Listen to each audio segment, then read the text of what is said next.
Fala pessoal, e aí, tudo bem com vocês? Hoje eu quero trazer aqui para você o que promete ser um concorrente forte do Simplify 3D. Quer saber quais são as minhas primeiras impressões dele? Então assiste esse vídeo até o final. No dia 18 de fevereiro, a empresa E3D, que é mundialmente conhecida aí pela fabricação de excelentes hot ends e entre outras coisas, anunciou um novo fatiador para o mercado de impressão 3D. Ele se chama Patio e, por enquanto, você pode baixar uma versão beta dele gratuitamente. Eu disse por enquanto porque ele vai ser um software comercial, ou seja, no futuro você vai ter que comprar uma licença dele para poder usar. Mas como a empresa precisa do feedback aí dos usuários de impressão 3D e também precisa apresentar o software aí para o mundo, eles acabaram liberando uma versão beta gratuitamente. Pelo que deu para entender, ele vai ter uma interface de login igual a do Simplify 3D, onde você vai ter que ter uma conta associada à sua licença. E logo que você faz o login, ele já te pede para você escolher a sua impressora. E, no meu caso, eu acabei escolhendo a Ender 3, que é uma impressora que eu tenho e que já estava cadastrada. E também ele te pergunta qual filamento que você vai usar, e aí no meu caso eu acabei escolhendo um genérico. A princípio você fica meio perdido, porque é algo que você não está acostumado, mas logo aos poucos fuçando aí você já vai pegando o jeitão da coisa. Eu achei a interface dele muito limpa e muito intuitiva. Claro que teve algumas configurações que eu não consegui achar ou entender como funciona, mas a grande maioria delas eu já consegui modificar aí logo de cara. E agora eu quero te mostrar algumas coisas que o software é capaz de fazer, né? E um pouco aqui também da interface dele. A primeira coisa que a gente pode fazer aqui é modificar as propriedades aqui da nossa impressora, do extrusor ou do filamento. No meu caso, como eu escolhi aqui a Ender 3, que ela já estava previamente cadastrada, então eu não precisei modificar muita coisa aqui. Na verdade, a única parte que eu modifiquei foi a parte aqui do G-Code Start Script e do G-Code Ending Script, que eu coloquei o meu script. O resto eu não modifiquei porque a impressora já estava cadastrada. Mas se você tiver alguma outra impressora que não está cadastrada, você pode cadastrar ela rapidamente aqui, colocando o volume, enfim, né? Colocando aqui as velocidades que ela consegue atingir, quantos extrusores ela tem, quais são os scripts e tudo mais. E aqui também a gente pode modificar o filamento, que aí no meu caso sim, eu tive que fazer uma alteração, porque os filamentos da 3D Lab, claro, não estão cadastrados aqui, né? Você pode clicar aqui e eu achei muito legal isso daqui, que você pode escolher a cor do filamento. Então, você não precisa ficar colocando o nome, né? PLA verde da 3D Lab ou PLA prata da 3D Lab. Não. Você vem aqui e escolhe a cor que você quer. No meu caso aqui é esse azulzinho aqui, que eu cadastrei aqui. E aí você pode escolher, por exemplo, qual é a temperatura normal, qual a temperatura da mesa, se vai ter fan, né? Se o fan e o cooler vai ficar normal, na primeira camada ele fica desligado, qual que é a velocidade que esse filamento imprime, o diâmetro, o valor por quilo do filamento, qual que é o fabricante e tudo mais. Então essa etapa aqui foi onde eu fiz as modificações aqui para pegar o filamento aí da 3D Lab. Bom, aqui a interface dele é muito simples de verdade. Aqui a gente tem alguns atalhos, né, para arranjar o objeto na mesa, por exemplo. Eu posso duplicar o objeto, né, eu tenho que selecionar ele antes aqui. Eu posso colocar a superfície na mesa de impressão. Eu posso mover o meu objeto, eu posso rotacionar, eu posso aumentar ou diminuir o tamanho dele. E aí aqui é legal, desse outro lado aqui, você tem as configurações de fato aqui do fatiador.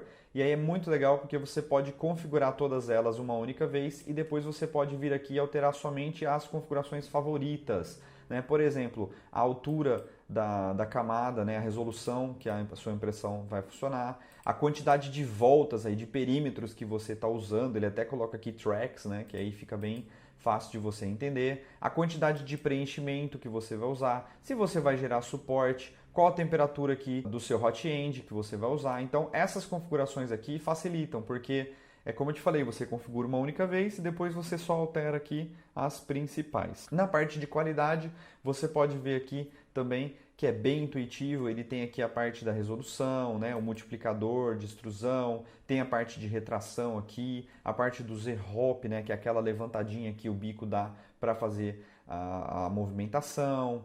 Tem aqui a parte de shell, que são os perímetros que você vai escolher. a quantidade de perímetros que a sua impressão vai fazer, tem algumas outras configurações aqui também. Por aí vai, né? A parte aqui de preenchimento, suporte, se vai gerar o Brin ou se vai gerar a Raft. Na parte aqui de velocidade, tem uma coisa diferente dos outros fatiadores que eu notei. Vamos pegar o caso aqui do Simplify 3D, que lá no Simplify 3D você aponta a velocidade padrão, né? E aí nas outras velocidades você tem que apontar a porcentagem desta primeira velocidade. E aqui não, aqui você aponta direto a velocidade que você quer usar. Então não é em forma de porcentagem. Então, por exemplo, a velocidade padrão da minha impressão vai ser 60, mas na primeira camada eu quero que ele imprima a 30. E aí assim por diante. Aqui você pode escolher também se você quer milímetro por minuto ou milímetro por segundo, que é muito bacana também. Temos aqui a parte de temperatura. Então, como vocês podem ver, é muito simples e intuitivo, não é nada que foge muito aos olhos, né? Claro, tem algumas configurações ainda que precisa entender um pouco melhor, mas eu consegui migrar as minhas configurações do Simplify 3D para ele tranquilamente. Inclusive, essas são as configurações que eu usei aqui para imprimir na Ender 3. Aqui deste outro lado tem uma coisa muito bacana também, que é o seguinte: você pode colocar a parte de processos, né? Igual a parte de processos que tem lá no Simplify 3D, você também tem aqui de uma forma um pouco diferente, porque ao invés de chamar de processo, ele está chamando de grupo. Então aqui você pode definir, por exemplo, um processo que é global, ou seja, ele vai para todos os grupos, e depois você pode vir aqui, eu vou criar um novo grupo aqui, por exemplo, vou criar uma duplicata desse outro modelo aqui e vou arrastar ele para o meu grupo 2. Então agora eu tenho dois grupos. Então neste grupo 1, vamos supor que eu quero imprimir este objeto com, sei lá, 50% de preenchimento, né?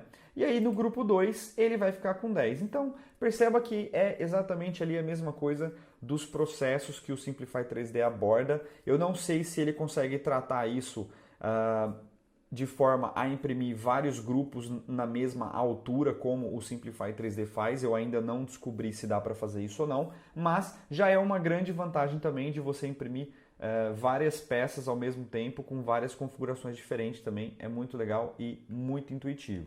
E aí, depois que você configurou então todos os parâmetros para a impressão, você clica aqui em Slice e aí ele vai gerar para você aqui o resultado da sua impressão, o qual você pode salvar aqui o G-Code. Clica aqui em salvar, ele vai gerar para você o arquivo. Você também pode ver uma prévia do G-Code que ele gerou. De repente você quer ver aqui qual a codificação que ele fez. Você não consegue editar, porque isso aqui é apenas uma prévia, né? Se você clicar aqui e tentar escrever no teclado, você vai ver que ele não vai modificar. Para você modificar o G-Code, você tem que salvar ele e abrir ele por fora.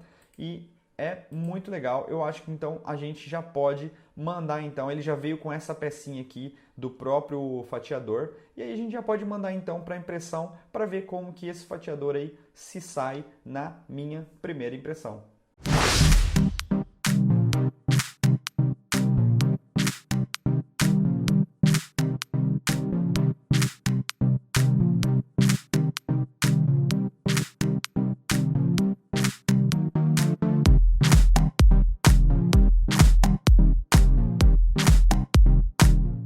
Como você pode ver, a qualidade da impressão ficou realmente muito boa. Mas claro que isso não é mérito do fatiador, e sim das configurações que você coloca nele. Mas eu até que gostei da interface dele, como eu já mencionei, eu achei ela bem limpa e intuitiva. Só que pra gente saber se ele realmente vai conseguir competir com o Simplify 3D, só o tempo vai dizer. A gente ainda vai ter que testar muito ele para dizer se ele vai atender a todas as nossas necessidades aí, como o Simplify 3D faz tão bem. Então aproveita que ele está na versão beta e é gratuito, baixa e faz todos os testes que você achar necessário. Porque depois só Deus sabe quanto ele vai custar e aí não adianta mais chorar. Se você gostou desse vídeo, não esquece o seu like e também compartilha para que mais pessoas conheçam aí o novo fatiador do mercado de impressão 3D. Eu vejo você lá nas outras redes sociais e até o próximo episódio. Tchau!